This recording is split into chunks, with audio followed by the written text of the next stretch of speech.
His name is Mitchell McKenzie. He's known as Juror number 5, but to STS Nation, I gave him the moniker Sprinkler Man because he is an irrigation specialist, and he sat on the Donna Adelson jury for 3 weeks of his life, and he's here to tell us not only about the experience, but what went on inside the deliberations room. Welcome to the global phenomenon, Surviving the Survivor. Here's your host, Emmy Award-winning journalist, Joel Waldman. What's up, STS Nation? Welcome to Surviving the Survivor. This is the show that brings you the very best guests in all of true crime, and every once in a while, we bring you the best jurors from the highest profile cases in all the land. Yesterday, you heard from juror number 6, Evan Higginbotham, and today it is Mitchell McKenzie, juror number 5 from the same trial. And it seems like these jurors all got along really well, which is something that I observed inside the courtroom. If you haven't seen the interview with juror number 6 with Evan, an unbelievably articulate and well-spoken young man, 25 years old. Dan Markel was murdered when he was just 14, living in Tallahassee, and he had heard about it, but he thought the case had been solved. He has a fascinating take on everything that happened, and tonight, I can tell you, without a doubt, we're going to get some really interesting insight from this guest, along with our best guest.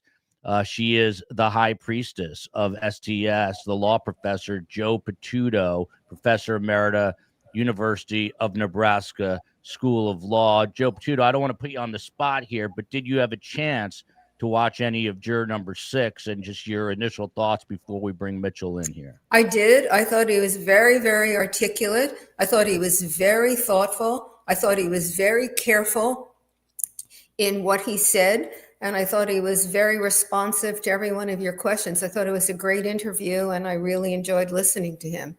Yeah, well, I agree, not because of me, but because of him. He was fantastic. Now, Mitchell McKenzie actually reached out to us, which I was humbled and honored by, and then obviously we made it happen. Without further ado, this is Mitchell McKenzie, juror number 5, a.k.a. Sprinkler Man. And Mitchell, I hope there's no hard feelings there. It was obviously, I heard you're an irrigation specialist, and it just triggered in my head. So, we don't have to refer to you as Sprinkler Man, but I sort of love it. It's fine. No hard feelings at all there. I have a good enough sense of humor to be okay with that. And before we get, really rolling into the trial and what happened, just tell us a little bit about yourself, because I understand you served in the United States military. And when I saw you with, the goatee and just your manner, the way you carried yourself, I was like, this guy is going to be the jury 4 person. So when I saw the TikToker is 26 years old, JC, I believe her name is, I was, I was just a little thrown off, because the whole time it wasn't just myself, it was many others who kind of pinned you for the jury 4 person. Is that a job that you would have accepted and that you would have been willing to have taken? I would have, if that's what the rest of the jury would have been looking for. I didn't stand up and try to put myself in that position. I can be, when I'm placed in that position, I can be a little too firm for folks sometimes. And JC actually stood up and asked, once we kind of went around the room and some folks said, hey, I'll do it if nobody else wants to. She stood up and asked if she could be. She said she wanted to do it, and we were all okay with that. Yeah, and Mitchell, again, we're going to get right into it, but tell us a little bit about who you are, and a big part of that, I think, was serving in the United States military. So which branch were you in for how long? So I was a Marine for 20 years. I left Tallahassee. I was a lifelong Tallahassee native. Left here when I was 19 years old. Moved back for some family reasons, to help my mom out and things like that is kind of what brought me back to Tallahassee.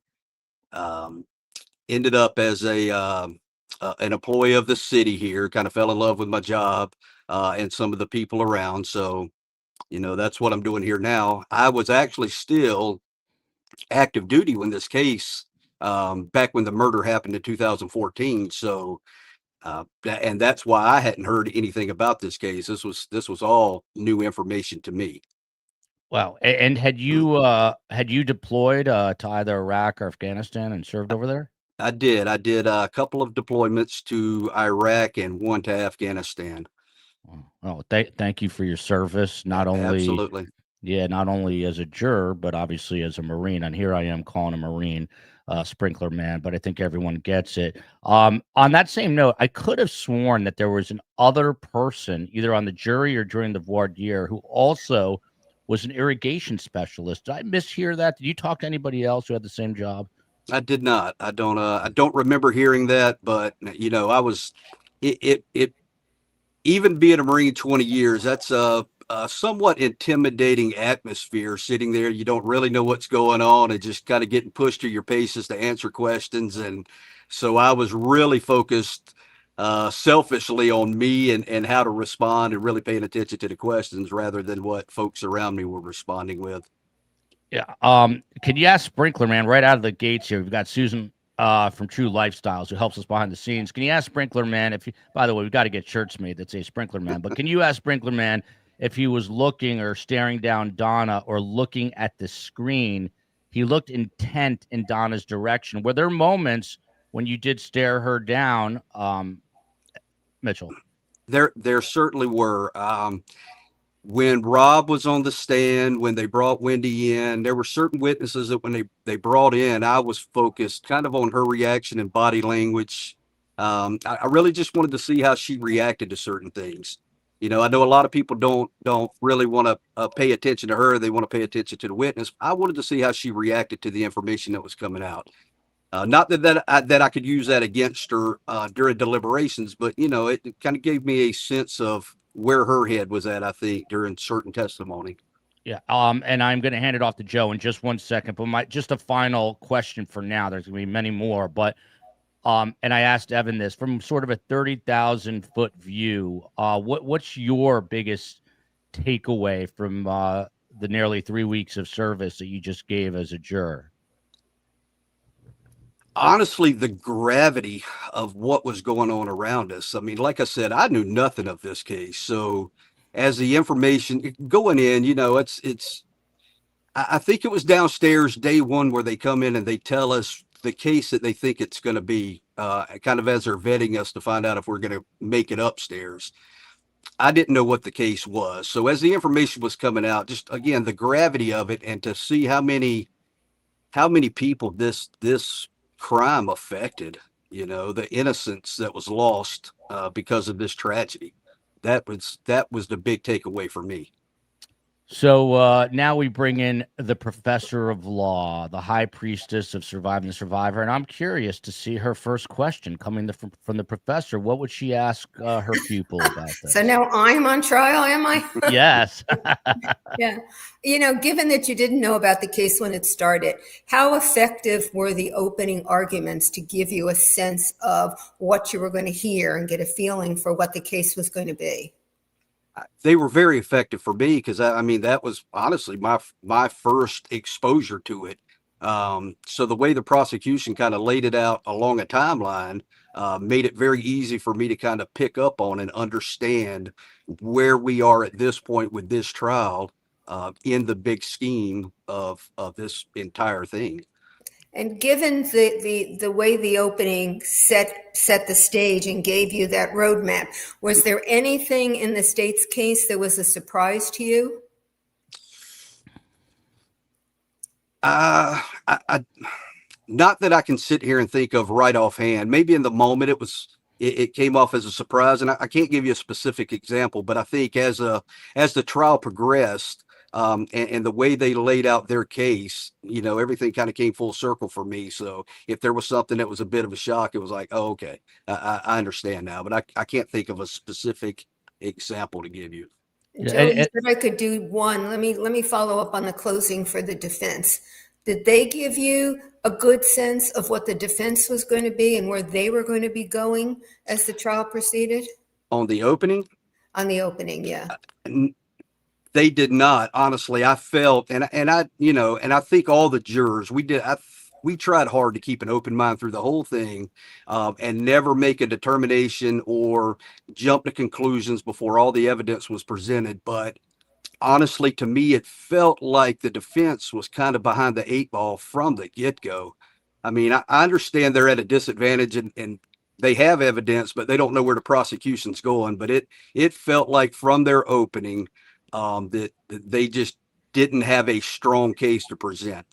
Yeah. And Mitchell, I just want to hop in. So now that the trial has ended and you're able to read up, did you go back and kind of fill in some of the gaps as it relates to Charlie Adelson and what was going on with Donna, and did stuff start to make more sense because of that? I haven't watched a whole lot. I'm not a big social media guy. The majority of the information I've gotten now is from the people that were dying to talk to me throughout this that we couldn't have any discussions with. And they've asked me some things. I went back and watched a few videos, snippets of videos to kind of get caught up. So big picture wise, I think, and with the evidence presented in this case, I think I have a good understanding of the other players as well. Yeah, arguably the most important person, and I'll hand it off. We'll do like a passing of the baton. And by the way, Tim Jansen was invited and really wanted to be here. He is a criminal defense attorney who's off and on with Joe, but he has, I said off and on, not off and on, or off, whatever. You get what I'm saying. So Tim couldn't be here tonight because of a previous obligation, but he says hello, Mitchell. But obviously the person who's in charge is Judge Stephen Everett. Just curious, he got you guys snacks. What did you think of his command and presence in that courtroom? I mean, his presence and command were undeniable. I mean, we knew from jury selection that he was in control, and he had a great sense of humor. He seems like he's a really humble man, but he's a judge, and he was firmly in control. And I think everyone understood, let's not test his patience. And so I did not ask this last night because we talked about the snacks, but I did not ask which snacks he got you guys. So what was the variety of snacks? Were they pretzels? Were they sweets? What was it? A little bit of everything. He had a couple of different kinds of crackers, a couple of different kinds of chocolates, some fruit snacks. He treated us very well. Yeah, and he made a round trip. I heard he went back and brought some more. Unlike Donna Adelson, he had a round trip. But yes. So to Joe's point, on one side you had Jackie Fulford and Josh Selman, and then on the other side you had Georgia Kappelman and Sarah Catherine Dugan. Just talk to me generally about your perception of the two teams, and why you thought one was maybe stronger than the other, clearer than the other, etc. So I think Georgia and Sarah just their case was so solid. They were so prepared coming in. I mean, it felt like they never missed a step, and the way they presented it, it was just, they started at day zero, or even before day zero, worked up to day zero, and then worked up until where we are now. And they presented the evidence in that way along a timeline. It just felt like there was a nice even flow throughout the entirety of their case. Whereas the defense, and again, for obvious reasons, seemed like they were playing catch up the entire time. Like they were, honestly, like they didn't know where the prosecution was going from day to day. So they were like trying to play catch up to debunk or, sway the jury on the points that the prosecution was making. So it's not that I felt bad for the defense at any time, but, it was an obvious struggle for them. Yeah, I'm going to defer the next couple of questions to Joe, and I'm going to scoot down and bring in some STS Nation questions at the end of the chat. But floor is yours, Joe. I'm interested in your reaction to the witnesses. Were there any witnesses that you thought were particularly helpful in bringing you to the point at which you thought Donna was guilty of murder one? I think Sergeant Corbett was absolutely on point, and he was an outstanding witness. And Rob was so solid, and it was so heartbreaking to watch him sit there and struggle through his testimony. It's almost like you could feel the pain that he was in, but it was what he said. It wasn't just that, the heartbreak on his face and in his words. It was what he said that impacted me so hard. And quite honestly, I think impacted most of the jurors. Did you think the defense made any inroads on the testimony of either of them? I don't. I don't. They brought out character witnesses to start with, and the first witness they brought out, Miss Cunningham, I believe was her name, there was such an arrogance about her, and you were best friends with the defendant. Obviously, you're gonna say nice things about her. I don't think that. Yeah, I don't think the defense put up a witness that really swayed any juror either way. I mean, we listened to them and we gave them the same amount of attention to detail that we did any witness. But I just don't think at the end of the day, any of them had any effect. Certainly not on me, but I'm not sure any other juror. Yeah, and Mitchell, Go ahead. sorry, Joe. Mitchell, I knew this was going to happen, Joe, because I can't resist as a journalist. But Linda Bailey, who was that divorce attorney, yeah, basically saying that $80,000. I mean, talking about arrogance and hubris, she's talking about $80,000 not being a lot of money. Not only, and I'll let you tell me, I personally did not feel like she helped the cause, but she actually heard it. What kind of impact did she have on you? I don't think anybody liked her. There was a sense of arrogance about her. I understand she's an attorney, and part of your job is to be argumentative, but she was arguing things that didn't need to be argued. $80,000 is a lot of money to most people. To her, I guess that's change that she has in the couch cushions. But I don't think it hurt the defense by any means. I think most of us just personally didn't like her a whole lot, the way she presented herself, but it didn't have any adverse effect for the defense. But I take it she didn't persuade you that the divorce and its aftermath was amicable. Absolutely. We saw the emails and the text messages. We knew that divorce wasn't amicable as she was trying to present it. What about the tape the defense used showing Donna in the jail with one of the informers? Did you think that helped them at all? Absolutely not. That was brutal. That may have been the hardest part of this entire trial to stay focused on. I mean, it did absolutely nothing for us.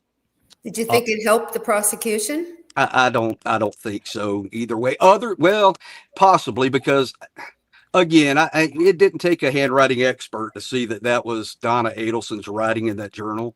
That did help. I mean, having an expert say it was, it didn't take an expert to see that it was her writing. It was just some of her letters it's so obvious it's her writing. So I guess to see it on film, her writing in the journal, it probably did help a little.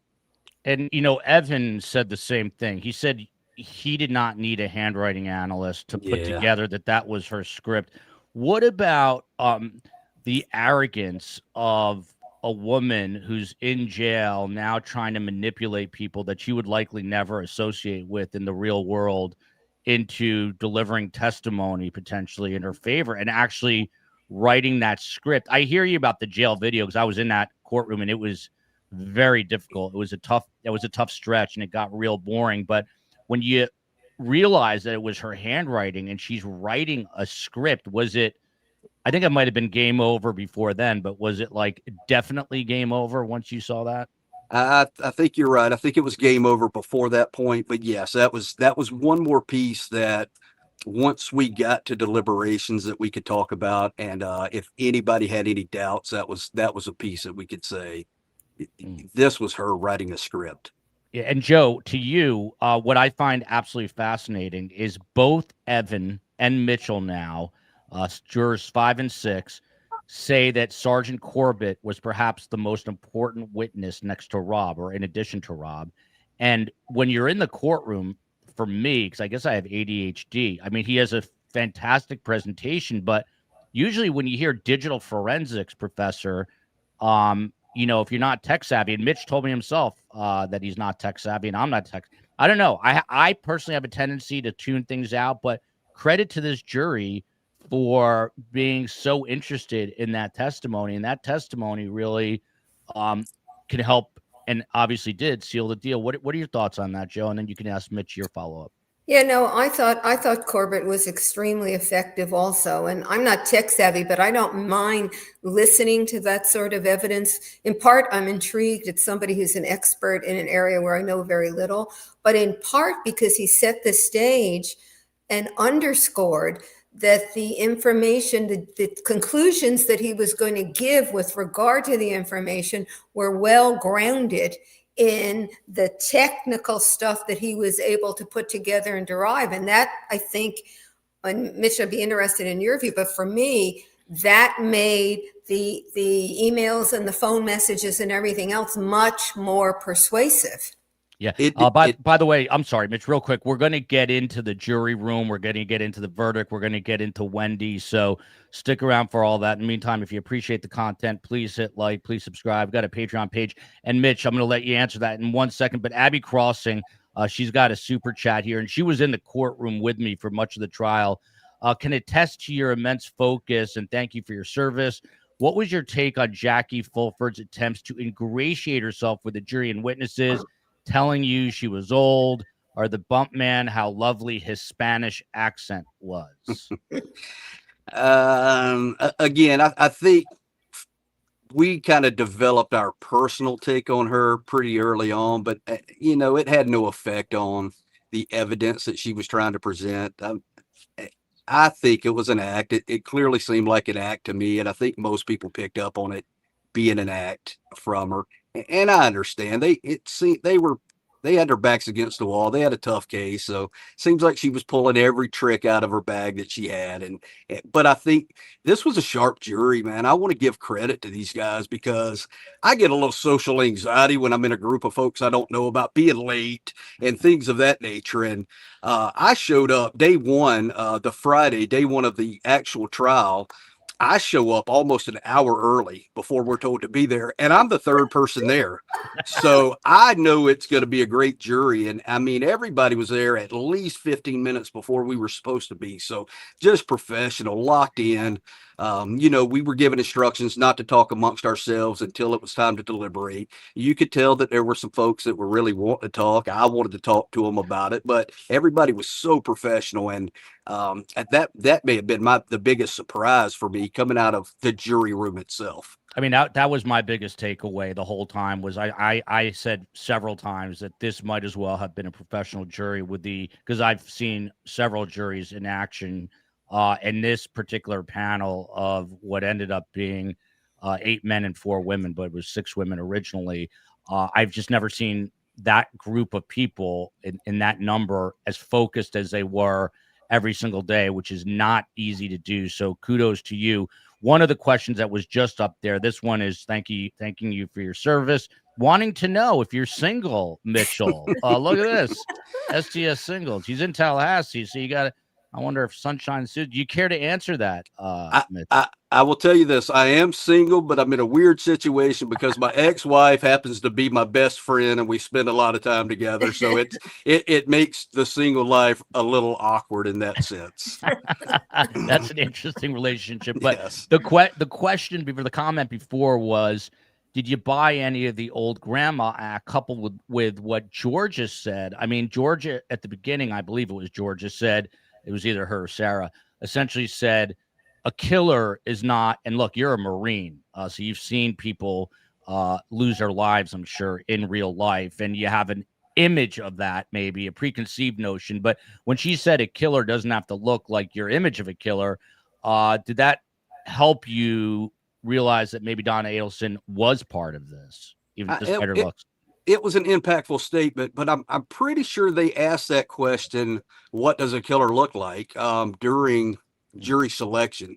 So I think we had already kind of been down there and we'd already set our minds to, a killer doesn't have a certain look, but it was an impactful statement. Joe Potuto? I thought you were going to do more of the chat questions. We could do that. What was your reaction to hearing about Donna's attempt at money laundering, literally laundering money? I mean, that has to be so weird for you guys because you're, essentially new to the trial. Like, we all know about this, but when you start hearing these odd facts, what was running through your mind? I think I had to hear that mentioned 2 or 3 times, honestly, before I couldn't believe it. I was stunned by that. And that was probably one of the times where I was really peering at her and trying to gauge a reaction from her about literally washing money. So yeah, that was a point that I really wanted to probably smile sitting in that jury box, but I tried to stay composed. I do have a nit question. It's really a little one, and that is, The information that Charlie stapled his money, 10 hundreds into $1,000 packets, coupled with the information that Donna and Harvey stopped at the house to deliver money. And the defense tried to say, well, if the money was stapled, then the money could not have come from Donna and Harvey. Did that trouble you at all? Or were you able to harmonize the information, or think it wasn't important enough? No, I think we had some questions about that, but there was a point in the trial where there was an email or a text message that was, I think the number was 25,000 in a safe. We're going to have to take 25,000 from yours, put it in Dad's, we'll put it back. So I think they shared a different safe that didn't come out a whole lot, where they both stored cash in there. So it was pretty easy to get past it all being stapled. Okay. So let me put you on the spot here in terms of state witnesses. Who would you say was the strongest in your opinion? Was it Rob over Sergeant Chris Corbett? I think evidence-wise, no, it was Sergeant Corbett, 100%. I think as far as playing on the emotional strings, and not to imply that his intent was to play on our emotional strings, but we're human beings, I think the raw emotion from him during his testimony certainly touched a lot of jurors, and we really felt that. But no, Sergeant Corbett, 100%, because it's all evidence-based. Rob had some things about their last conversation and how Mom was dodging questions and then wanted to get off the phone real quick, and that kind of being their last conversation. I mean, that certainly was a big piece of evidence for a lot of us to talk about.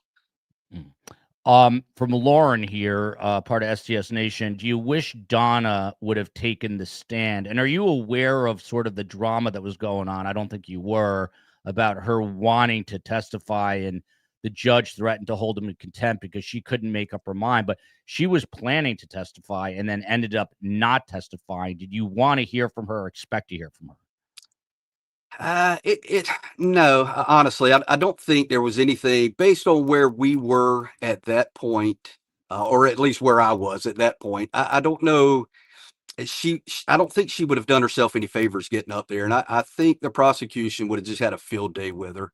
I would obviously, for selfish reasons, like to have heard her get up there and give her version. I don't think it would have helped her a whole lot. And we never even, that was never brought up as which was an instruction, but nobody ever even tried to attempt to say she wouldn't even testify on her own behalf, because that's her right. And I think we all knew that it wouldn't have helped her a whole lot anyway. This is here an inside joke, because we were saying that Jackie Fulford was a doppelganger of Tom Petty. So Phantom 6000, a friend of mine, welcome, Sprinkler Man. How has Jackie Fulford changed your opinion on Tom Petty and the Heartbreakers? We know that is in all in good fun. There was a day, by the way, where she was late to court, and it was reported that she had accidentally taken a sleeping pill and overslept. And then the next day, she's seen with her eyes closed. I mean, I don't want to throw her under the bus, and I've said this many times. Like, she's a defense attorney, and she was working with a lot of bad facts. But what did you think of just her, not like the I don't understand Skype, but her delivery and preparedness just seemed very skewed. It did not seem like she did not seem in any way like a typical attorney, prepared in any sort of typical way. That is exactly how the entire defense felt for the most part. I mean, Zellman was okay. He seemed a little more prepared. I think in my mind, at least, I kept wondering after probably day 2 or 3, why don't you just take over? And I don't know how that works, counsel, co-counsel, all that. But I was wondering to myself, why don't you just take over and just have her sit at the table? Because surely you can read the room and you can look at the jury's faces and understand that we're processing everything she's saying, but it's just not hitting home. There's nothing that you're saying that is impactful to us. I'm listening to the evidence, or you counter the evidence that's been presented, but you're just not driving any points home. You're not causing me to question anything at this point. Yeah. And like Joe, like I said, it was clear from the outset that they had their backs against the wall.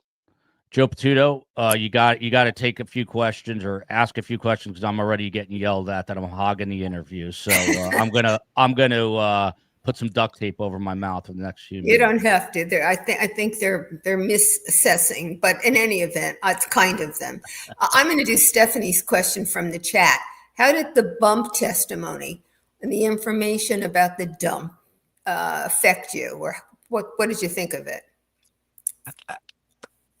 So we did have a conversation about the bump. I think normal people in that situation, you're going to look at this piece of paper. You're not just going to take this from a complete stranger and with him saying what he said, and you're not even going to look at it, and then you say this guy scared you, yet you tuck this piece of paper that you don't know what's on it into your purse, and you go and get your grandkids, and you come right back to the same spot. I think that was big for people. I don't think that alone meant anything, maybe that is her reaction, but coupled with everything else that come out and the way she reacted, it shows a pattern that I know something's going on. I probably know what's on this piece of paper. Just let me get it, let me hide it and get out of here and deal with it later.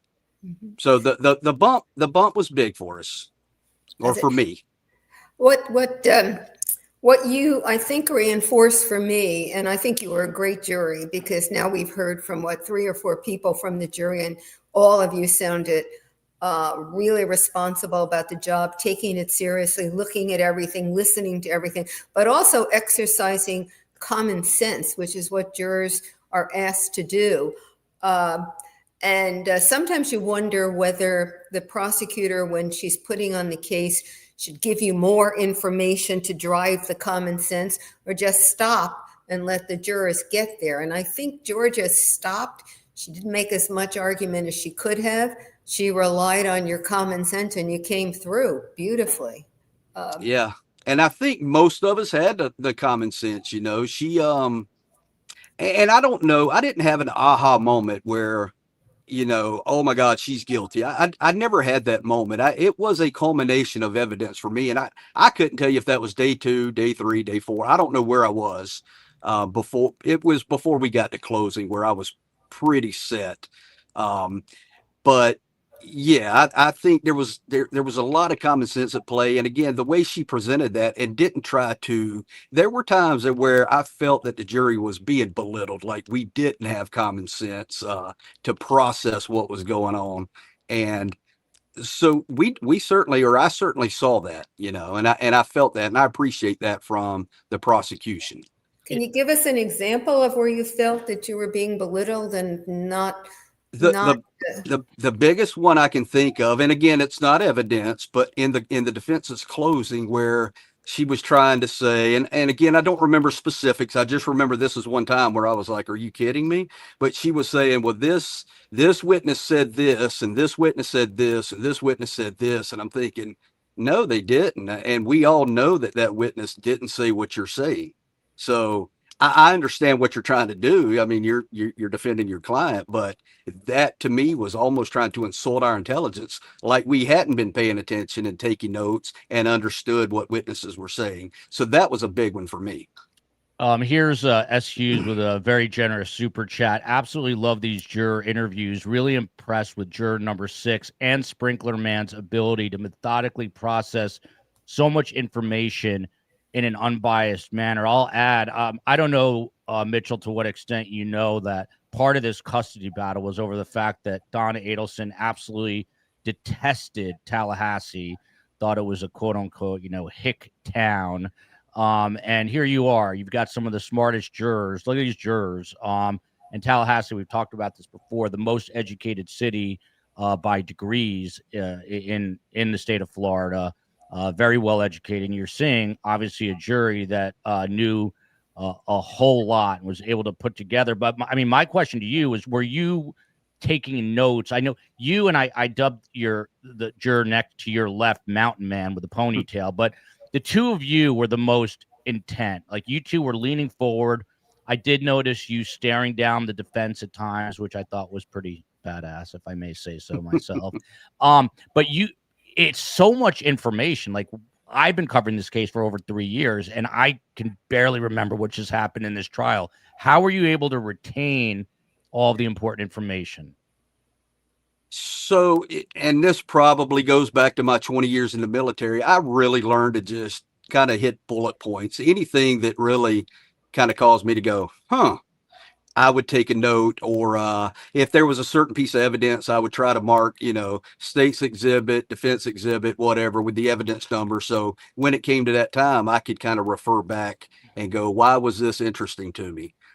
So really, I was, I didn't take as many notes as most people. I did make that joke at one point that some of you guys are asking for a second notepad already, and I'm only on like page 5, So yeah, I was really, it was big bullet points for me, like big moments or a significant, what I deemed a significant piece of evidence is the things that I was jotting down. Yeah, and that's what Evan said. Evan said that originally he was literally writing down like a court report or everything, and then he realized he can't do that, and he just started to write down the big things. But there was a question earlier, and then I'll get to this one, and we'll take a bunch of STS Nation questions. But do you have any, since the trial has ended, do you have any big unanswered questions? I've tried to think about it. It's hard to turn your mind off after this is off. Like I lay in bed at night, even last night, trying to go to sleep because I keep replaying things in my mind, just questions that I wanted answered. And I don't think that I have any big unanswered questions for me. There was one thing, the one-way ticket to Vietnam, kind of at the end. One of I believe it was one of their character witnesses. The defense's character witnesses stated, well, they've flown out of the country several times. They've even been to Vietnam before, I think they said. And what I wish that Georgia or Sarah would have come back and asked in cross was, well, when they took these other trips, were they one way or were they round trip? That's one thing that I left wishing somebody would have asked that question. That's so interesting. Also, Jackie, for whatever reason, appropriated Dan's nickname, which was Danny, from the openings on. I don't even know if you caught that, but was anyone, offended that she was kind of using a nickname? Because typically in court, it's Mr. Markel, Professor Markel, but here she was calling him Danny as if to, I don't know, signal to you guys that she, that he was, humanizing him and that maybe she was even buddies with this guy. Right. I don't know that I don't think that ever come up amongst the jury, but I know I caught that because of she made such a big deal about it in opening. I'm going to call him Danny because that's what his friends. And I thought that was a little odd. I mean, I didn't take any offense to it. I'm sure his family did, rightfully so. I didn't take any offense. I thought, like I said, obviously she's trying to build a rapport with the jury. So I understand the move. Did anything she did or say make a connection with the jury? Honestly, for me, it was in her closing where I'm going to paraphrase. I have a terrible memory about certain, specifics, sayings, but she said something about a meddling grandmother and not a murdering grandmother, whatever it was. I think if she would have maybe throughout their side, the defensive side, maybe tried to play more on that, that she was more of a meddler, not a murderer. I think maybe that could have helped in the way that they were presenting some evidence or some evidence that was presented against her. This is more because she's a meddler, not because she's a murderer. But no, I don't know that she ever really had an impactful moment. Abby Crossing with a super chat. What admitted evidence exhibits, if any, did you rewatch or review in the jury room? I actually didn't rewatch. We didn't rewatch anything. I think that at one point they tried to put. There was a question about Rivera. We couldn't remember. Nobody in the room could remember if he said anything about Donna washing the money. So we tried to put that up on the video. We couldn't quite figure it out, and I think we were contemplating maybe taking a break, knocking on the door and having somebody help us get that pulled up. But I think then we got to the point we don't really need to see that. But there were some folks that were digging through emails, through phones, through Sergeant Corbett's data to show where were they when this, exchange was happening. Nothing specific for me that I needed to see again. Gen X Gal 71 here with a super chat. What did you and the rest of the jury think of Donna's offer of drugs from Dr. Obed to a recovering drug addict, Drina Bernhard? Did it stand out as more It, evidence it, of her it, levels? Yeah. It certainly did. I actually brought that up in the deliberation room. I said, and most of us didn't put a lot of faith into the testimony from Miss Bernhardt or Miss Bird, I believe was her name. We didn't, but that one hit me, and mainly because, I've got a family that's had some questionable backgrounds with things of that nature. So that one hit me pretty hard. And I did bring that up in the deliberation room that if in fact that is true, that kind of shows a real character flaw with this on top of what she's being accused of here. Yeah. So there are a lot of bad facts, as lawyers say, against Donna. Between Vietnam, Dan's license plate number and her planner, the bump. Was there a singular bad fact that really jumped out at you?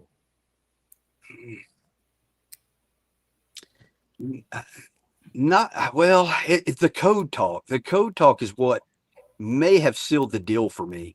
It was certainly people don't talk in code. Innocent people certainly don't talk in code. Normal people, no, even normal guilty people, I don't think normally talk in code. So that was a bad fact for her, for sure. Talking in code that may have been where like the reality hit me. Like, yeah, something is wrong here.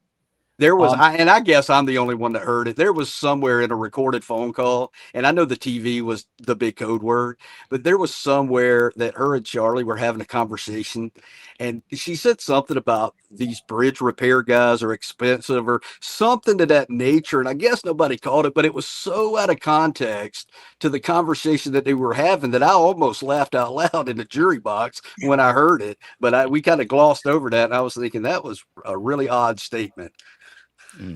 So yeah, the code talk to answer your question. Yeah, and then you hear about these emails, which to us is kind of like old news already. But at one point, Donna tells her daughter Wendi, "You're gonna have to put on the performance of your life," and she's upset at what's going on between her, Wendi, and Dan, and suggests that she dressed the grandkids up, her own Jewish grandkids up in Nazi youth uniforms. How did that come across? I mean, and also baptisms, how did that strike you? That hit me pretty hard too. If you're of Jewish faith, and if you're talking about dressing your having your grandkids dressed up as Nazis, again, that goes right to your character and who you are and the lengths that you're willing to go to. I mean, if you'll go to that length, paying somebody to commit a murder for you is not a big stretch for you. And Joe, let me throw a question at you, which we can then bounce off of Mitchell, which is to the point about Jackie Fulford. Did she just trip herself up by, she basically put Charlie and Wendi on trial, Joe, and it seems to have backfired. Have you thought about that anymore? And then well, I think, and I'd be interested in Mitch's reaction because he's clearly in a better position having served on the jury. But for me, it backfired at least in one significant way, because the prosecution was able to show how silly that extortion story was. And it put her in the position. Remember, Georgia at the end said, he's saying, pick a lane. Either he's a good person and he was extorted, or he was involved in the murder, but you can't have it both ways. And that's where I thought, in my view, it really hurt them the most to go after Charlie. They could have gone after Charlie if they also didn't try to make the case the other case. But, it's like bridge. What is it, a finesse in bridge? You got to decide one way or the other. You're going to win or lose. But if you don't do one or the other, you're clearly in a mess. Yeah, and Joe, this one's for you, actually, from Becky, longtime STS Nationer here. Jackie was the second chair, so why was she doing so much of the cross? And do you think it was a mistake? I think their whole defense was a mistake at this point. Yeah. Let me say to the chat, we have a juror here, and you can ask me these questions anytime. I'll take them. I love answering questions, but you've got the man here right now. And so, I think we should try to focus on him, but I'll answer that. I don't know why they did it. I don't think it was a particularly effective way to do it. I agree with Mitch that Josh Zellman was more effective. So it's unclear to me. But what came across to me was, in addition to them being disorganized, they didn't work well together. Whereas the two prosecutors really worked well together.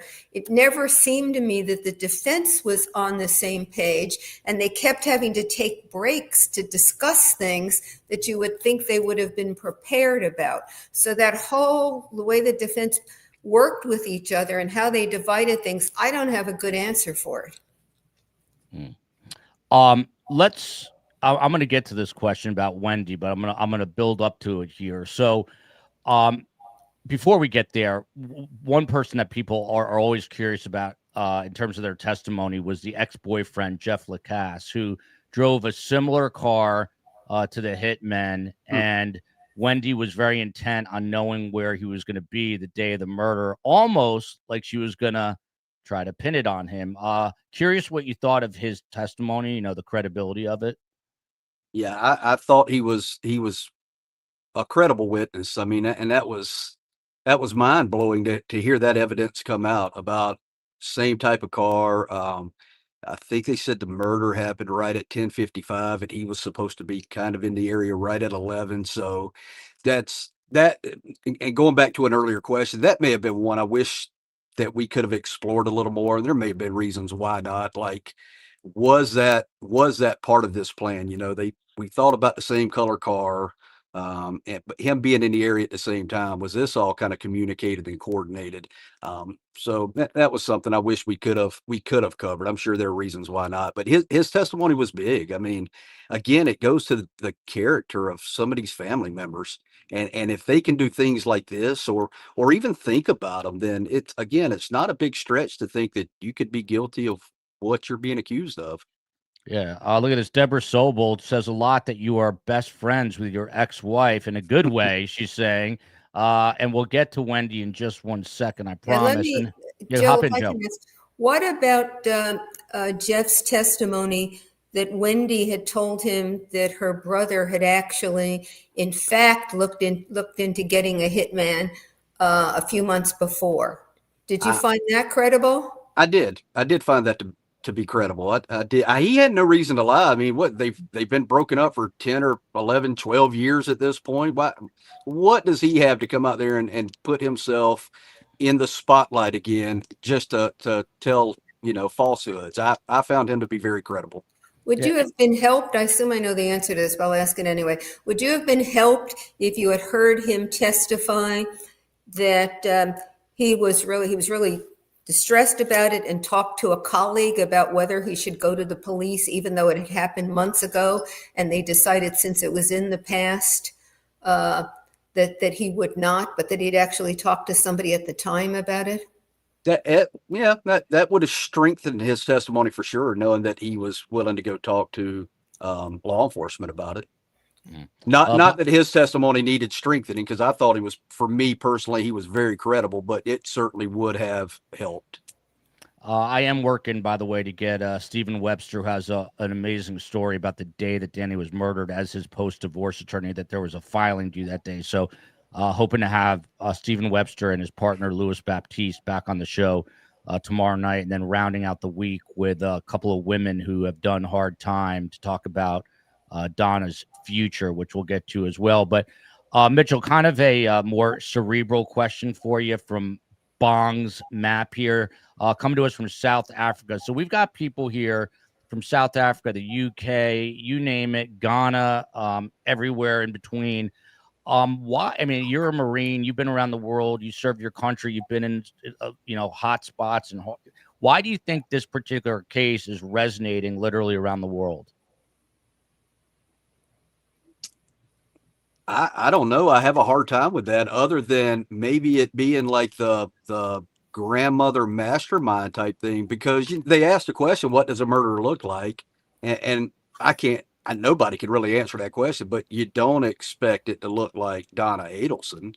So I think, and with obviously the evidence that I guess has been out for a long time, you were so hard pressed to get your grandchildren to South Florida that you were willing to dress them up as Nazis and baptize them as Catholics and things of that nature. So I think I'm sad to say it, but I think there's a true evil there. And I think that for some reason resonates with a lot of people. They want to tune in and kind of try to understand what, is she really like this? What makes her like this? By the way, RIP Charlie Kirk. We are not a political show. Horrific tragedy. We have to question our entire country.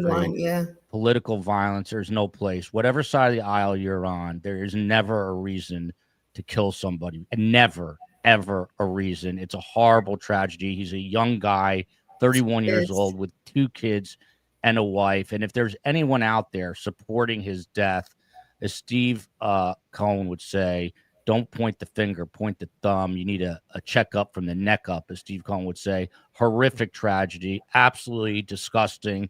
And I think everyone in America should be concerned about that, no matter what side of the aisle you're on. Absolute tragedy and a horrific end to his life. Absolutely horrific. And my thoughts are with his family. But so, Mitchell, to you, and again, we are so appreciative of you being here. But one of the things that almost none of us get to do is, after hearing all this testimony, almost 3 full weeks, you guys go back into this room, set the scene. Who's the first person to say something? What do you guys say to each other? What are you thinking? I don't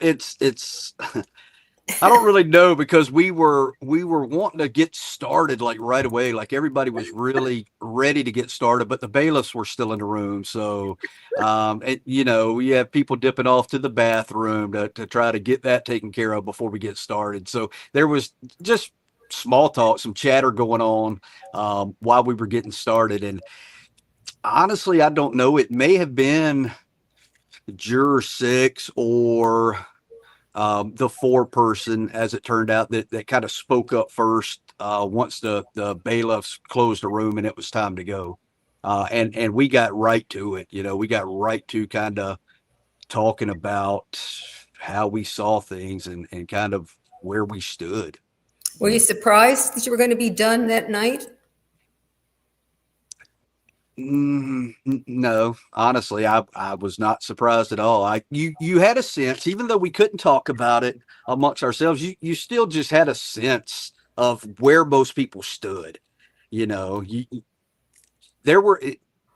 I'm decent at reading people, and the folks that I thought may kind of be on the fence were indeed the folks that were kind of on the fence when we got in there. I mean, nobody was ever a not guilty in that room, ever. There were some folks that were, she's guilty, but on this particular piece, I would like to talk about it so I can have a clear conscience about this decision I'm making. Yeah, and I thought the fact that you did that was just terrific. I thought that description that the jury foreman gave about that couldn't have been better with regard to having a responsible jury that really cared about each juror. But what were a couple of the places where some of the jurors just didn't feel quite comfortable enough that you ended up going into more deeply? So honestly, to the best of my recollection, I think I may have been the only one that had a concern on one of the bullet points under one of the charges. There were a couple people that just had some general concerns, and as we started writing things out on the whiteboard and kind of going piece by piece, so I'll break it down. We probably 30 minutes in, I want to say. It was so I was just lost at where we were time wise, but I would say we were probably 30 minutes in. We just kind of did a verbal check-in after talking. Hey, kind of where's everybody stand right now? We went around and at that point there were a couple people that had some hesitations. Like I said, I don't think anybody ever thought that she was not guilty, but just had some hesitations about a couple of things. So someone suggested, hey, let's start writing. Let's go count 1, bullet point 1. And let's talk about why we're either a yes or no on this, because, I think we had to answer yes to 3 bullet points for count 1 to be able to say yes. I think it was 2 for count 2 and 2 for count 3. So we did that. And the foreperson, she did a great job. She really did. To be 26 years old and so composed and handled a room like she did, great job on her. But that's kind of where we went. That carried over into some things. And then we kind of did a verbal again, and people were feeling way more comfortable. Like I said, I think I was the only one that voiced a specific concern, and I think it was on count 3, the solicitation, and it was like the second bullet point. And I don't want to get into too much detail about specifically what it is, but there was something just in the way I was reading it. And as we were talking about it, I asked everyone, I said, just give me a few minutes and let me read through some of the jury instructions and maybe refer back to a piece of evidence or two, and just give me a moment. And so they did. Everybody respected that boundary, and they gave me a few minutes, and I went through and I kind of seen what I was reading. I was, things become a little more clear for me. I was like, okay, I'm good to go. I feel good about where I'm at. And so then the foreperson also, she did kind of an anonymous ballot type thing where she passed around some blank paper, and we were all able to write where we stood, overall, after we kind of went count by count and bullet point by bullet point, to kind of take away, I guess, the pressure that some of these folks might have had to follow along with what everybody else was saying. And, did you vote each time you hit a point in each of the charges, or did you vote on each charge? How did you do that? So we voted each point under each charge verbally. And if everybody wasn't a solid yes, and it wasn't even, again, this jury was so good and so professional and so locked in on what we were there to do. If anyone even, count 1 bullet point 1, if it's yes, yes, yes, yes, if there was the slightest hesitation, we stopped. And we addressed what that hesitation was caused from. And we went back, and everybody at the end of the day was a solid. I mean, that once we got to the final decision, before we wrapped up and did anything official, we went around the room again to say, hey, now is the time. If there are any concerns, any questions, any doubts, let's address them. And go ahead. I'm sorry. No. I apologize. What about is there a moment in the deliberations room or multiple moments where you realize the heaviness of the decision you're making, that you're going to either let a woman free who could be guilty or put someone away who is guilty for the rest of their natural life? In Florida, life is life. So what about the weightiness of this decision? Does that cross your mind? Oh, it absolutely does. And we talked about that. I mean, we talked about, hey, this decision, regardless that we're all at a guilty verdict in our head, and we verbalized it at that point, this is still a lady that deserves as much fairness and as much attention to detail as we can give her, because once we make this decision final, that is her life. She's going to prison for the rest of her life. So there was a lot of weight in that room. I mean, everybody sensed that. You could, the folks that like to sit around and kind of, not make light of what was going on, but just to kind of keep the room light at times, so we didn't all, go crazy in there. You could see the seriousness of this decision on their face. So absolutely, it was heavy in that room. I mean, we talked about it. Excuse me, go ahead. We did definitely talk about it. I believe it was juror number 3 that actually brought that up over and over again. He said, she deserves for us to be this meticulous on everything. This is her life. And everybody was in total agreement with that statement. Joe, that's impressive, right? I mean, incredibly so. Although we don't get this sort of insight into how juries typically go about their job. And, I think most juries try very hard to do it correctly. I think this is the very top of what a jury could do, because I can't imagine any jury doing more to be assured that they had everybody in the same place, that they looked at anything that might be something that the defendant that might direct towards the not guilty for a defendant. So this is the high end, clearly the high end. But I wondered, were you still eating snacks while you were doing this, or were you so intent that the snacks got left by the wayside? I don't know that. I think a couple of us may have had a snack while the bailiffs were still in, while we were waiting on the evidence to be brought back. But once the door was closed and it was our turn to do our job, everybody was locked in 100%. Yeah.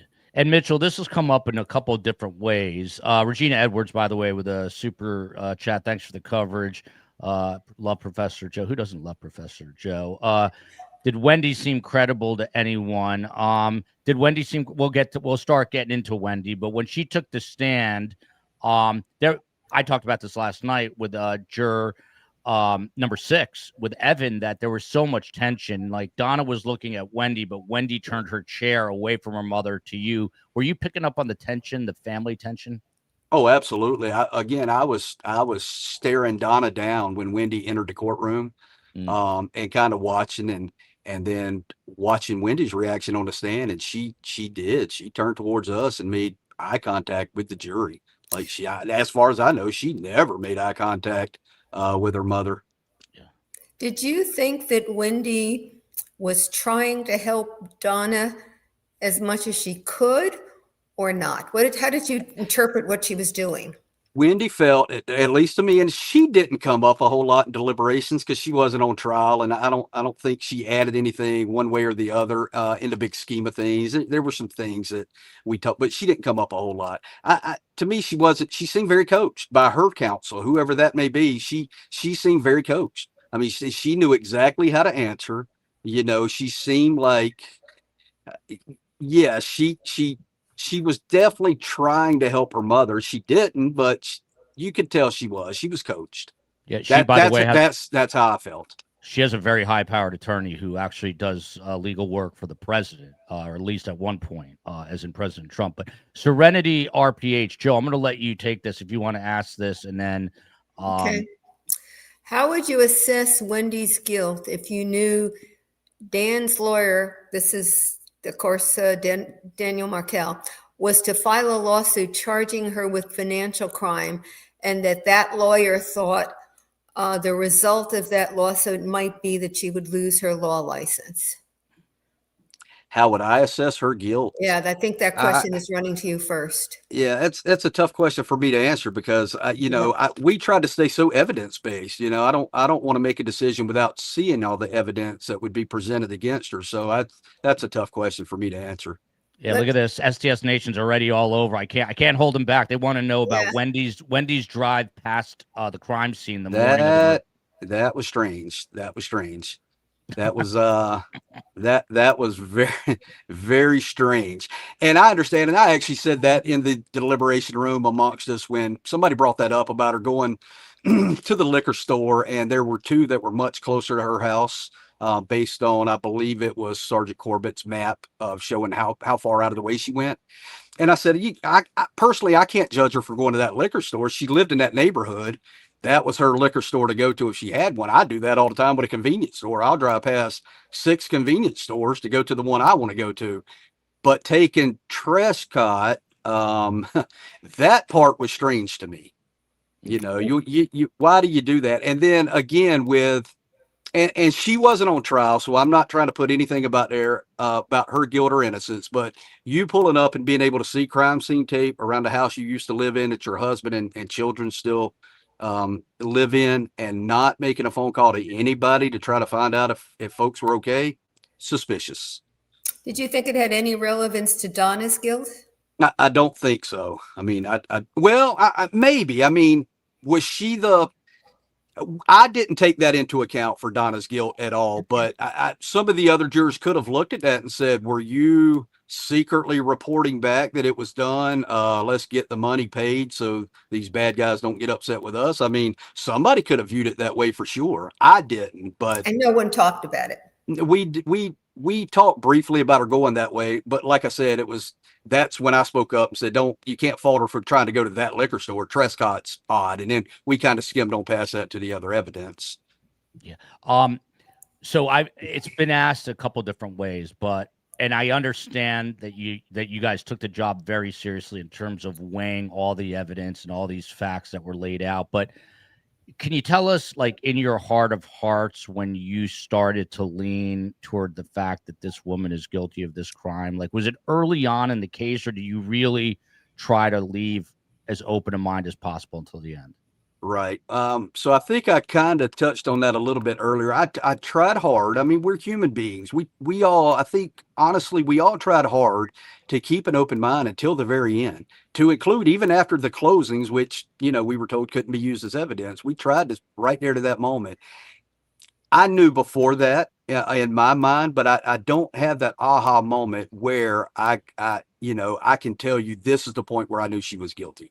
It was a culmination of all the evidence that was building against her was certainly having me lean that way even before the end of the trial. But I don't know. It was before the defense took over. I can tell you that, where I was pretty certain she was guilty.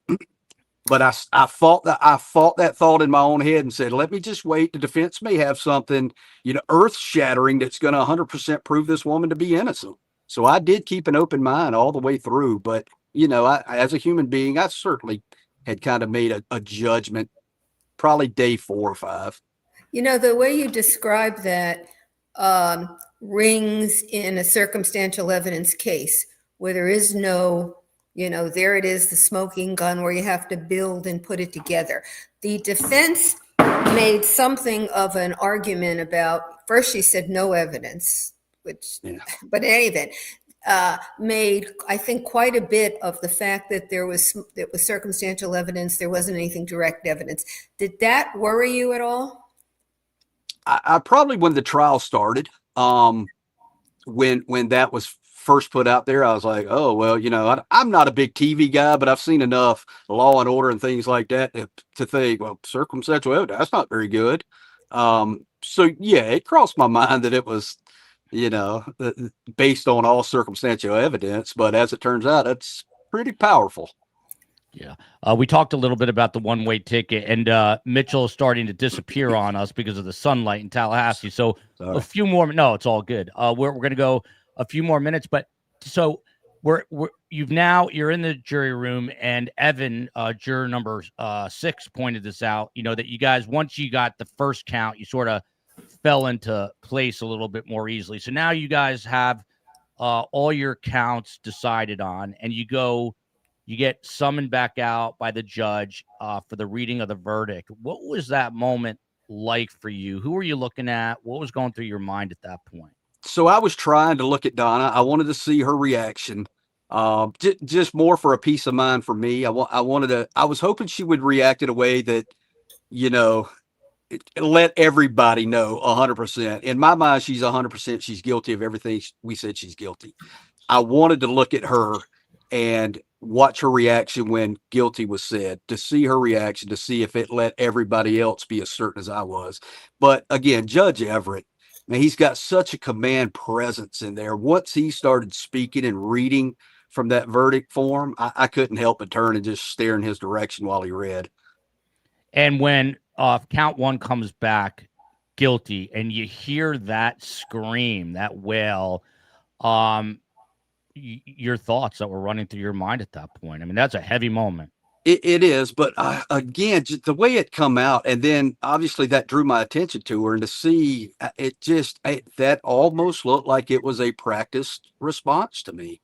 It almost looked like I kept going back in my head to the Adelsons have to have a win for the Adelson. This guy hasn't beat us yet. So it felt very acted out to me to try not to let anybody know that she suffered a loss, is how it felt personally to me. I even went back to I'm sorry to interrupt, but I wanted to point, I even went back to the custody agreement at one point. They tried to, Wendi tried to agree on 51-49, and somebody said maybe for taxes. I'm thinking these folks have enough money that they probably have accountants that figure out their taxes. So to me, that was almost like a win as well. That's kind of where this family is, that's what I thought about her reaction. Is I don't want anybody to think I lost. Yeah, they got it wrong or something. I was not in the courtroom, but I thought it was performance, not genuine. Yeah, as all the crying she did when there was never a tear. I just didn't. And maybe it's just that I'm cold-hearted, but I didn't believe it from beginning to end. So It's nice to hear you say you didn't believe it either. Yeah, well, Absolutely not. there were no tears. Marta Cubillo here. What did you think of them changing the boy's name to Adelson? Did you have a thought on that? That was actually big. I'm glad you brought that up. I'd almost forgot to even bring that. That was big. I mean, I guess I understand. I almost understand Wendy's perspective a year later because as it turns out, for me, it was such a high profile case to kind of shield them from it. But I think at this point, unfortunately for Dan Markel, I think the Adelson name is more of a a notorious name at this point.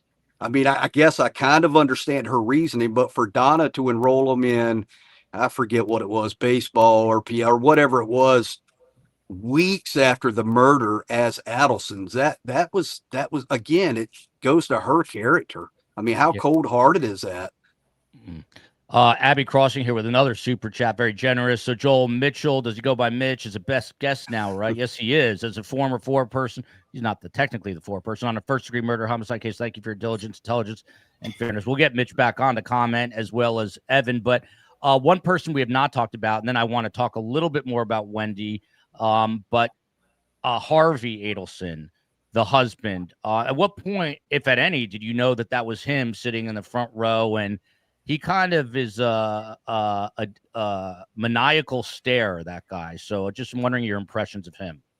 Yeah, I was probably 3 or 4 days in before I made the assumption that that's who that was. I honestly, I tried to not look out at the gallery a whole lot and focus on that. I was really trying to focus on the attorneys on both sides, Donna Adelson and whoever was on the witness stand. But I did see, it was probably, trial started on a Friday, it was probably Wednesday of the following week before I kind of put 2 and 2 together. And my impression of him was he didn't seem like he had a whole lot of interest in what was going on in the place. He was, every time I looked at him, he was head down, and I don't know if he was taking a nap or just he kind of knew the outcome of this and was mentally preparing. I don't really know. Yeah, he's an interesting character who honestly scares me a little bit, but I had not a run-in, but just interesting exchange with him at the Metro Deli, a visual exchange, if you will. But the big question now is, well, the defense Mitchell, it seemed like the defense was anybody but Donna. And the two people whose names you heard the most were Charlie, who's in prison for this murder, and Wendi Adelson, who we just talked about with this driving by and an alibi the morning of and talking about this TV repairman, the Geek Squad.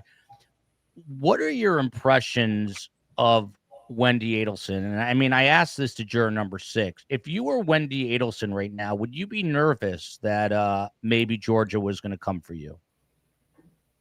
I would be nervous. Absolutely, I would be nervous. Yeah. How come? I mean, just expand.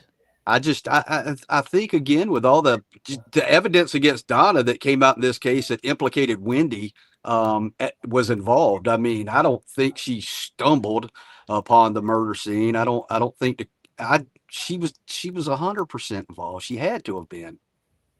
Joe Potuto? I mean, where did the license plate that Donna had in her planner come from? Surely she didn't drive all the way to Tallahassee to get the license plate, right? She had to be involved. Listen, you just heard juror number 5, Sprinkler Man, Mitchell McKenzie, say that Wendi had to be involved. I know George is going to go back and listen to this, as will Sarah. Joe Potuto, what are your thoughts on this sort of explicit comment from Mitch McKenzie here? Not surprised. I think every juror in the earlier trials and this one have said that they think Wendi was involved and culpable. I think a couple of them said they don't know to what degree because they don't know what evidence will be introduced at her trial. But I have not heard any juror say anything other than she was involved. And can I say, I don't know how the whole legal system works. I learned a lot during this case, but with her given immunity for her testimony and the way I kind of understood what they read out that nothing could be used against her that she said there, I thought it was odd that she didn't implicate herself more and try to possibly discredit some of the evidence that may be brought against her in the future. See, now you're a clever lawyer. There is a rule with regard to immunity that says you cannot take an immunity bath. In other words, you cannot, if I ask you, what time did you get up this morning? You can't say 10 o'clock and that's when I murdered my sister. Because if it's not responsive, you know. I got you. Well, it makes sense then why she didn't do it, because I was curious. Clever. You should go to law school. You see, you're ready. You're ready there. You're primed and ready. Well, right. I mean, the biggest issue, I think, the biggest fear that most people who wanted to see a conviction here had was what Georgia talked about with the powdered donuts and the train car, was being able to connect Donna. But do you feel that would be a similar, I mean, is that a concern of yours if Wendi was to be indicted, or do you think that there's additional evidence possibly? And just with what you know so far, do you think that it is enough for Wendi? You know, I don't know. I've tried not to think about this a whole lot, kind of where she stands. I think she had some involvement. I guess my concern and why I can't say really how I feel about that is it's been so long. Why, if you've got evidence, why has it been so long? You know, as the dominoes fall, it seems like she should have been the first domino almost. So I almost feel as maybe they don't even have as much circumstantial evidence against her, but I don't know that. That's just my assumption. Several people asking if you went back and watched the victim impact statements of either Ruth Markel or Phil Markel. I have not. I've my mind is so locked into this thing still that I haven't really been able to go back and watch anything. But I probably will get around to maybe watching a few videos just for things like that. Yeah, here's a super chat, and then we'll let Mitchell go in just a moment. When you think back on the three charges, first-degree conspiracy and solicitation, which one stood out to you as carrying the most weight and why? Great question. Oh, first-degree murder. So when it was explained early on, I think Georgia did the bank robbery analogy for us, kind of, and how even though maybe she wasn't the one that pulled the trigger, she can still be convicted. So I think obviously it's it sounds like it should carry the most weight, right? So it carried the most for me. The solicitation and the conspiracy they were a big deal too, but the actual, I mean, you knew what was going to happen. You asked for this to happen. So that was the big one for me. Yeah. And let me ask you again, like a bigger question, and then we can have Joe ask a final question. We'll wrap her up. But I mean, how, in your mind's eye, how do you have this family that's incredibly successful? The husband's a dentist. The son is a periodontist. The daughter went to law school. Donna, I don't know if you know, she won some money on Wheel of Fortune. I mean, they had a good life. The son was driving a Ferrari. In your mind's eye, how did they go from not liking Tallahassee and their daughter's ex-husband to murder? I mean, how does this happen? I think it goes back to what I said earlier, honestly, about that family not wanting to lose anything. And I think it had more to do with them losing. They had the resources to, okay, you hate Tallahassee, but it's your grandchildren are here. You know, you've got the resources to come see them anytime you want. From everything I could tell, even though it seemed to be a messy divorce, it still seemed like Mr. Markel was, you know, pretty open with his children. Well, I know there were some things going on at the end that they didn't really get into a whole lot, but it you know, they had access to the grandchildren. So to me, it just seems like it boils down to their character, and they didn't want to take a loss. Well, her control was completely relinquished when that guilty verdict was read. Joe Potuto, you got to have a final question for Mitchell McKenzie. No offense, Joe, but he might be my favorite new best guest. Mitch McKenzie, double M, Eminem, Sprinkler Man. The guy's cool. He's a Marine. I served our nation, but you got to have a final question. Yeah, because you're disappearing. So my question is not going to be about the trial. It's more like your service on the jury, what you found about it, what you would tell people who might be called for jury duty, you know, just a general observation of, you know, your feelings. So my experience on the jury was nothing like what I guess I had envisioned. And I don't even know what that vision was early on. Not what I expected it to be. It was as heavy as this case was and as much gravity as there was on me with this case, it was still for lack of a better term, it was a very pleasant experience considering what I thought it was going to be coming in. I would tell people in the future, take it serious. It's our civic duty. Everybody out there deserves a fair shake. If you get summoned, show up. If you get selected, pay attention, do your best, pay attention to everything going on, give everybody a fair shot, and make an honest decision that you as an individual can live with for the rest of your life. Unbelievably well said. And I can't overstate how smart Mitch is. Guy served as a Marine, how smart Evan was yesterday, juror number 6. It just goes to counter the ridiculous bias of the Adelson family. And they're now, 2 of them, in prison for the rest of their lives. Well, guys like Mitch McKenzie served our nation, served his civic duty. So, Mitch, I do hope that you will come back. It was really an honor to have you on the show. I know Joe feels the same way. I'll put you on the spot. Will you come back as a future best guest? I will, absolutely. Awesome. Great to have you. Hope there's no hard feelings with Sprinkler, man. Every time I look at a sprinkler, I will think of it with a great fondness. No hard feelings at all. I appreciate you guys having me. Thank you. I'm going to call you tomorrow to thank you in person. Have a great night. Joe, stick around for 1 second for me. Thanks again, Mitch. I just thought if we want to take a couple more questions for Joe, and Mitch was, it was getting real dark there in Tallahassee, and he did us a favor setting up in a spot. So I didn't want him, even though he's a Marine, I know he could handle himself. I didn't want him in the dark too long there. But Joe Potuto, we've now interviewed juror number 6, juror number 5, and I got to tell you, I am unbelievably impressed with the level of not only intelligence, but like the seriousness that they took this with. And it validates what I was watching with my own eyes, because if you'll recall, Joe Potuto, I said they came across like a professional jury, and by all accounts, they really were. I mean, they were attentive at every step of the way. And you heard him say there was never really any discussion of not guilty. It was just like, reassuring the guilt. Yeah, I think you're absolutely right. And the part that really impressed me was those who were convinced did not want to move forward with those who had a little bit of doubt, even though it was pretty clear they would have voted with everyone else. They wanted to be sure that everyone was confident. And that's not only a thoughtful, careful jury that's looking at every piece of the evidence and taking it seriously, but it's also a jury that's working well together and want to be sure that their collective answer is the answer of every single one of them. Yeah. Someone just had the question, Joe. Better you answer it than I, but will Wendi be indicted soon? I mean, have you changed your thoughts on this? Do you feel now we've heard 2 jurors say that they believe that there's basically enough as is without any additional evidence?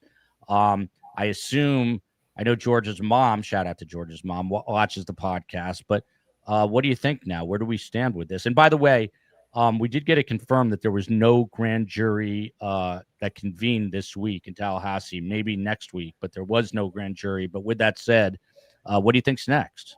I think they're going to indict her. And I said the other day, I thought it would be sooner rather than later. I don't know. Grand juries in states have different ways of sitting. Some of them sit all the time and they hear cases once a week. Some of them sit for 2 weeks and then they're off and then they come back. I gather that Tallahassee and Leon County is something like that. You don't have a grand jury the whole time. So part of it will depend on when the grand jury is sitting. Right now, as I understand it, some of the people in the office are taking a few days vacation. That may have an impact. And I think you said, Joel, that Sarah Catherine Dugan has put in for a judgeship, and were she to get it, so she would not be able to second chair. That might affect when they go for the indictment, because whoever would be doing it would need some time to pick up. But those are the logistics. I think they're going to go for it. I think there will be an indictment, and I think they'll convict her.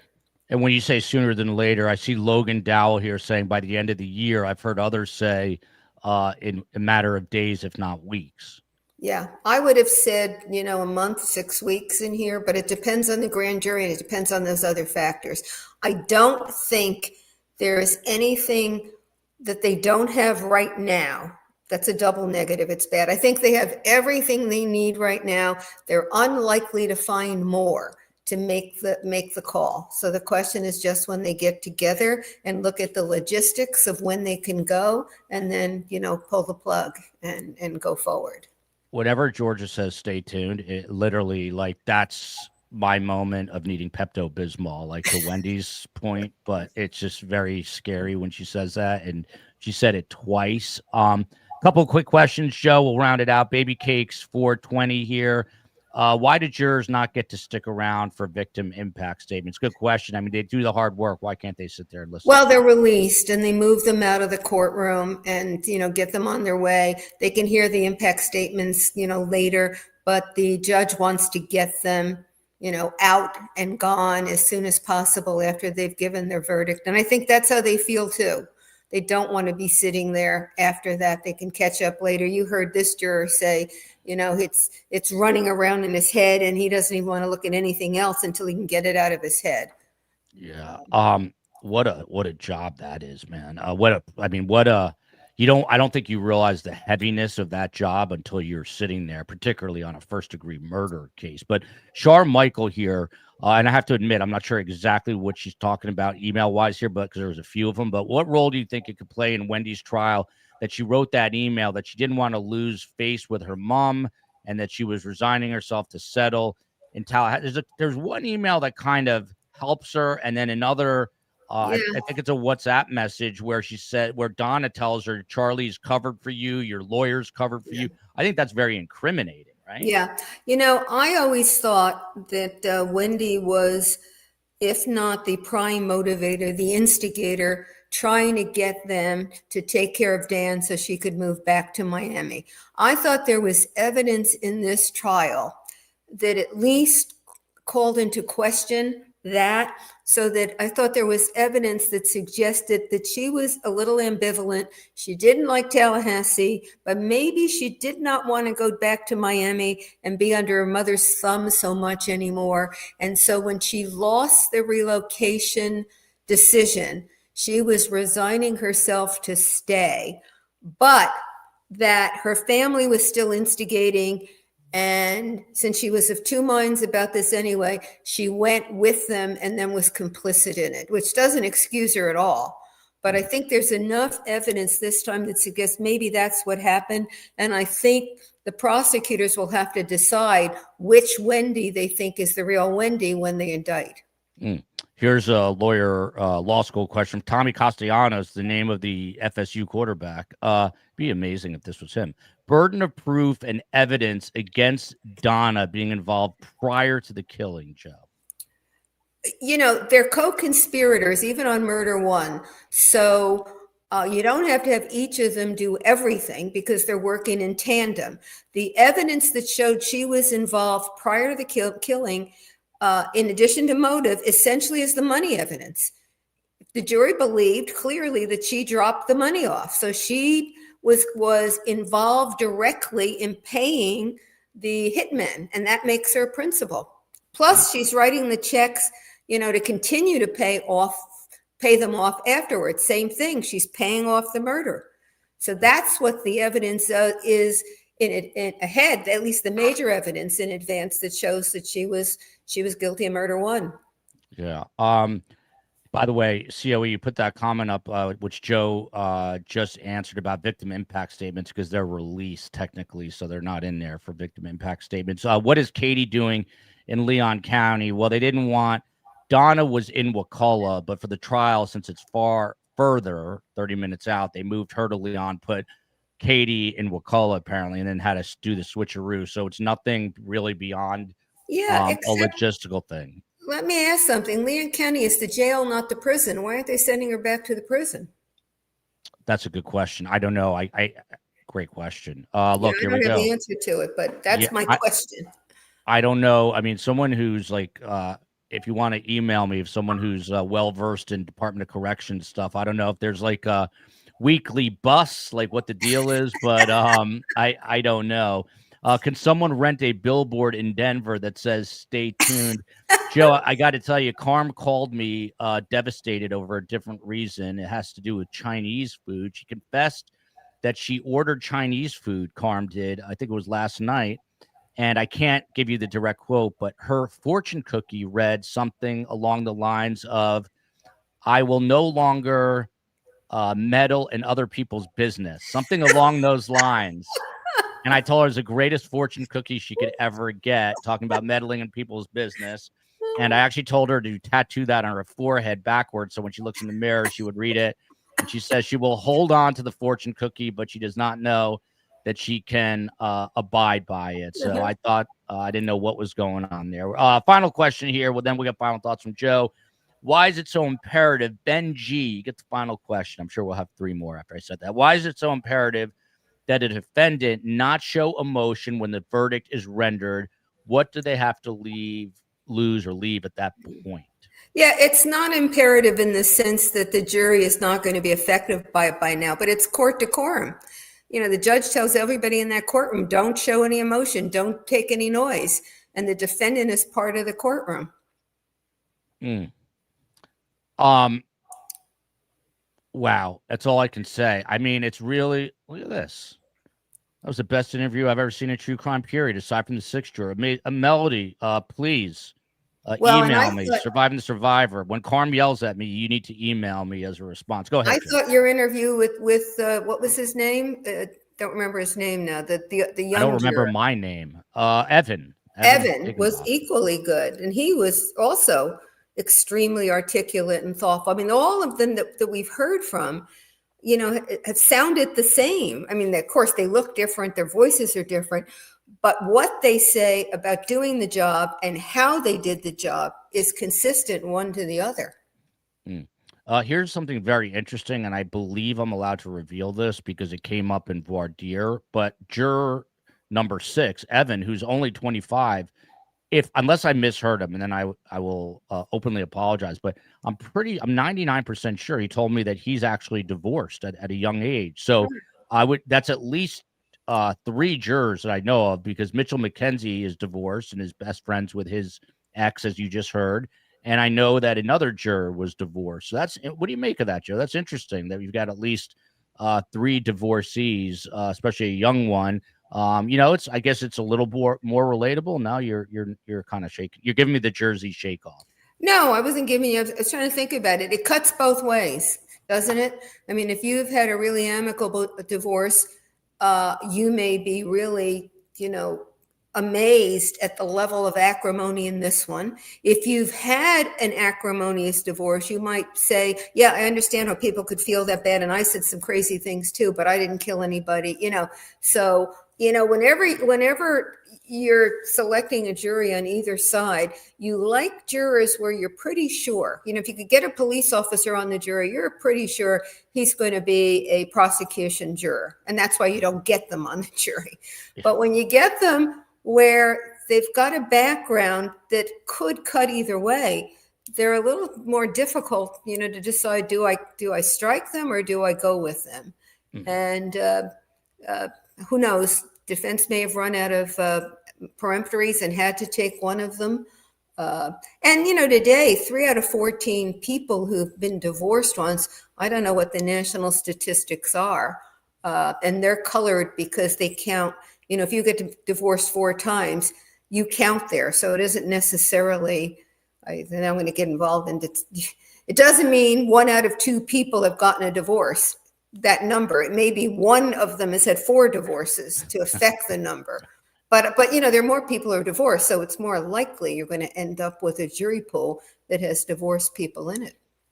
Interesting. Joe, this is a question that comes up, and I think you've answered it before because you're still culpable, I think. But why wouldn't the family have used the defense that we hired these guys to harm, scare them, and then they went up there and these guys killed them? I mean, would they have still been responsible?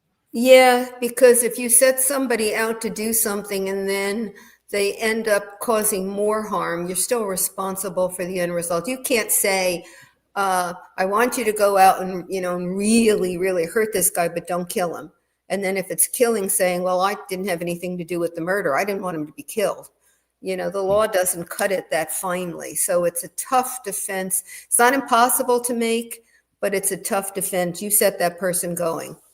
Look, here we go. Tommy Castellanos is back to let us know he is not the quarterback at FSU. He is an attorney, Joe. The state must prove an overt act prior to the killing. This is and she paid the hitman. There's her overt act. Tommy, there you go with your overt act there. Thank you, Mitchell, for your service to our country and for your service on this jury. You are appreciated beyond words. We appreciate you very much, more than you know. If you appreciate the content, please hit that like and subscribe button. And please leave us a comment, because I have a feeling Mitch is going to go back and he will look at the comments. Also, in the video tab, we've got the interview with juror number 6, and you can leave him a comment. And someone asked about the 4-person. Please don't beat me up if I get it wrong. I think it's JC, the 4-person. And she and Steve Cohen have talked, and I think I'm going to speak with her tomorrow. I don't know that we're going to do it live, but we'll put it in as a video. And that will obviously be the 4-person, and that will be 3 different jurors that you get to hear from, including 1 female, 2 males. So different perspective. Joe, just your final thoughts. I mean, again, this guy was very impressive, as was juror number 6. Do you have renewed hope in our judicial system here in the United States of America and all that you have taught? Not renewed hope, reinforced hope, because I've always had confidence in juries trying to do the job right. Even when they get to a result I don't agree with, I typically think that they did their best and they just evaluated the evidence differently than I would have. I think they do take their job seriously. If you talk to people who've served on juries, they try really hard to get it right. It's a civic duty, and they try to do it, they try to do it right. And this jury was, as I said, at the top end of how much they try to get it right. So we did miss Tim Jansen, but he was doing what he loves to do most, which is cooking for some friends that he had unexpectedly come into town, but Tim would have been here. Joe Potuto is the high priestess of STS Nation, a Jerseyan, which is awesome. You can't get better than New Jersey. Maybe you can. And just want to thank all of you.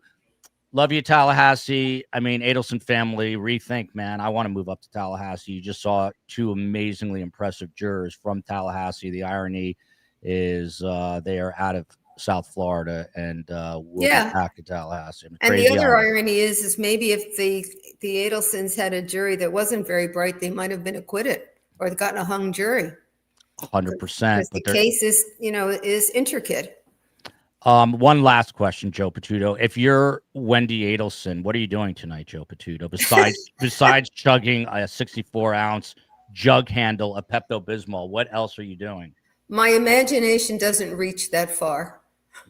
I love that answer. On that note, love you all. Love you, Tallahassee. Justice for Dan Markel. Huge thanks to Joe Potuto, the COE, Space Coast, Meave Moen, and the mods, the best in the business. We've got the best team, the best show, the best guest, a better community.